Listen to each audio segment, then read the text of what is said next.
Ningetaka kuzungumzia juu ya kisa ambayo imeripotiwa leo eneo letu la Narok South, pande ambao tunapakana na Mau Forest. Jana inaripotiwa vijana wawili waliingiza ng'ombe kule msitu wa Mau na jioni hawakurudi. Wakati walikosa kurudi,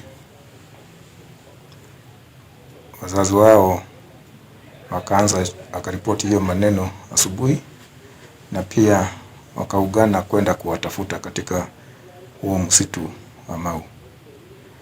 Na wakati walipokuwa wanatafuta, kwa bahati mbaya wakawapata wakiwa wamekufa, wakiwa mmoja amekatwa na upanga na mwingine alikuwa amepigwa mshale.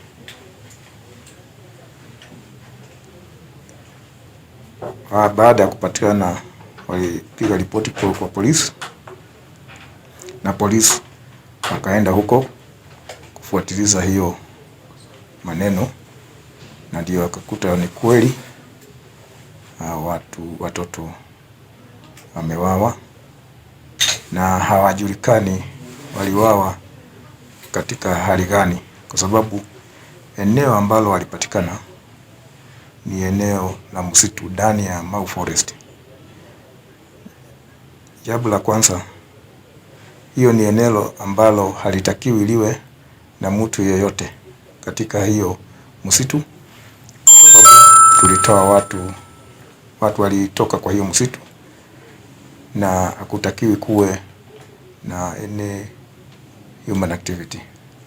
Lakini inaonekana hao watoto walipeleka ng'ombe huko ndani kuchunga, na hapo ndio walipatana na hiyo kifo yao.